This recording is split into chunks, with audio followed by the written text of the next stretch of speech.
quer mesmo ser levado? Você tem certeza disso? Mateus 24, versículos 37 a 42. Pois assim como foi nos dias de Noé, também será a vinda do Filho do Homem.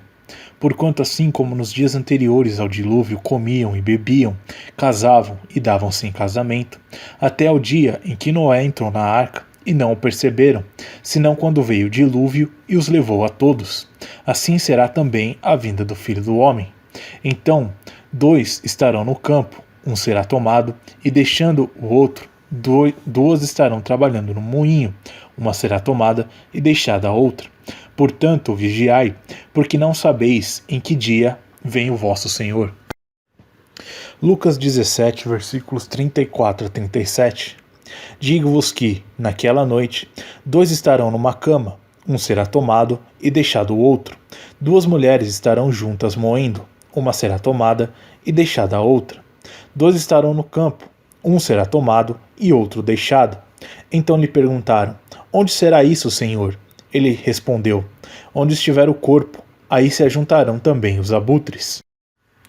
Quando apresentamos as passagens anteriores a um cristão e lhe perguntamos se ele prefere ser levado ou ser deixado, a grande maioria das respostas são que preferem ser levados. Por quê? Porque a regra geral, embora sem qualquer fundamento, associamos essa passagem ao arrebatamento, ou seja, ao ir ao encontro do Senhor nos ares. Se esta também é a sua ideia acerca dessas passagens, continue ouvindo esse estudo. A questão que se coloca quando analisamos as passagens é se quando Yeshua diz que um será tomado e outro será deixado. Ele está a dizer que quem é tomado é levado ao encontro do Senhor nos ares, como vulgarmente se pensa, ou se está a dizer a nós outra coisa. Vejamos o contexto. Na passagem de Mateus, Yeshua claramente nos diz que os dias que antecederão a sua segunda vinda serão como nos dias de Noé. Porquanto assim como nos dias anteriores ao dilúvio comiam e bebiam, casavam e davam-se em casamento, até o dia em que Noé entrou na arca e não o perceberam, senão quando veio o dilúvio e os levou a todos. Yeshua aqui está dizendo que a humanidade daquele tempo vivia muito ocupada com as coisas mundanas em sua vida do dia a dia e não se encontrava lugar para o eterno nas suas vidas, quando, na realidade, ele deve ser a primazia em tudo. O que é que sucedeu a essas pessoas?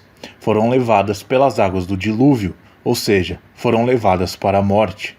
Ser levado aqui é uma coisa má, conduz à morte e não à vida. Note-se que Yeshua está a falar do mundo e mais adiante, na parábola do bom e mau servo, confirma-o quando nos fala deste último. Mateus 24, versículos 48 a 51. Mas, se aquele servo, sendo mau, disser consigo mesmo: meu senhor demora-se, e passar a espancar os seus companheiros, e a comer e beber com ébrios, virá o senhor daquele servo, em dia em que não o espera e em hora que não sabe, e castigá-lo-á, lançando-lhe a sorte com os hipócritas. Ali haverá choro e ranger de dentes. A mensagem é exatamente a mesma. O mau servo passava o seu tempo despreocupadamente a comer e a beber, à semelhança dos tempos de Noé e em semelhança deles. Também este será levado para um lugar onde haverá pranto e ranger de dentes. Claramente, ser levado nestes 2 exemplos, que definem o contexto da passagem, não é uma coisa boa. Ser levado não é sinônimo de arrebatamento e salvação, mas sim de juízo e morte. Noé entrou na arca para não ser levado pelo dilúvio. É nesse contexto que Yeshua diz nos versos 40 e 41 que: então 2 estarão no campo, um será tomado e deixado o outro. 2 estarão trabalhando no moinho, uma será tomada e deixada a outra. Lucas não nos dá tanto detalhe quanto Mateus, mas o contexto é o mesmo. Os últimos dias serão como os dias de Noé. Lucas 17, versículos 26 a 30. Assim como foi nos dias de Noé, será também nos dias do Filho do Homem. Comiam, bebiam, casavam-se e davam-se em casamento, até o dia em que Noé entrou na arca e veio o dilúvio e destruiu a todos. O mesmo aconteceu nos dias de Ló. Comiam, bebiam, compravam, vendiam, plantavam e edificavam. Mas no dia em que Ló saiu de Sodoma, choveu do céu fogo e enxofre e destruiu a todos. Assim será no dia em que o Filho do Homem se manifestar. Encerra, no entanto, o discurso com um versículo bastante elucidativo. Lucas 17:37. Então lhe perguntaram: onde será isso, Senhor? Respondeu-lhes: onde estiver o corpo, aí se ajuntarão também os abutres. Os abutres e o corpo. Os discípulos perguntam a Yeshua qual o destino dos que serão levados, e ele responde: onde estiver o corpo, aí se ajuntam os abutres. Há quem diga que o corpo é a igreja, o corpo do Messias, e os abutres são os anjos, mas vejamos melhor. O corpo. Em primeiro lugar, a passagem paralela a esta está em Mateus 24:28, que diz: pois onde estiver o cadáver, aí se ajuntarão os abutres.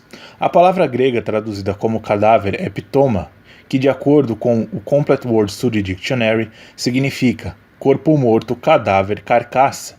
Figurativamente refere-se a qualquer coisa caída, como as ruínas de uma casa. Portanto, o local onde se reúnem os abutres é um local onde existem corpos mortos. A palavra grega usada em Lucas não é ptoma, mas sim soma, que significa corpo, e é usada várias vezes no Novo Testamento para representar o corpo do Messias, mas também significa corpo em sentido individual, ou seja, corpo humano, tanto vivo como morto. De acordo com Mateus, é este último sentido que devemos adotar em Lucas. A conclusão é a mesma: o local onde os abutres se reúnem é um local onde existem corpos mortos. Os abutres. A palavra grega aqui traduzida por abutres é aetos, que significa águia ou abutre. Uma vez que a imagem aqui é de um conjunto dessas aves reunidas em torno de cadáveres, o significado mais correto será provavelmente abutres. Essas passagens não nos falam de nenhum arrebatamento, mas sim de pessoas a serem levadas para serem julgadas e mortas, e de aves de rapina a consumirem seus cadáveres. Essas passagens compreendem-se melhor à luz de Apocalipse 19, versículos 17 a 21. Então vi um anjo posto em pé no sol e clamou com grande voz, falando a todas as aves que voam pelo meio do céu: vinde, reuni-vos para a grande ceia de Deus, para que comais carne de reis, carne de comandantes, carne de poderosos, carne de cavalos e seus cavaleiros, carne de todos, quer livres, quer escravos, tanto pequenos como grandes. E vi a besta e os reis da terra, com seus exércitos, congregados para pelejarem contra aquele que estava montado no cavalo e contra o seu exército. Mas a besta foi aprisionada, e com ela o falso profeta que, com os sinais feitos diante dela, seduziu aqueles que receberam a marca da besta e eram os adoradores da sua imagem. Os dois foram lançados vivos dentro do lago de fogo que arde como um enxofre. Os restantes foram mortos com a espada que saía da boca daquele que estava montado no cavalo, e todas as aves se fartaram das suas carnes. E agora, você ainda quer ser levado?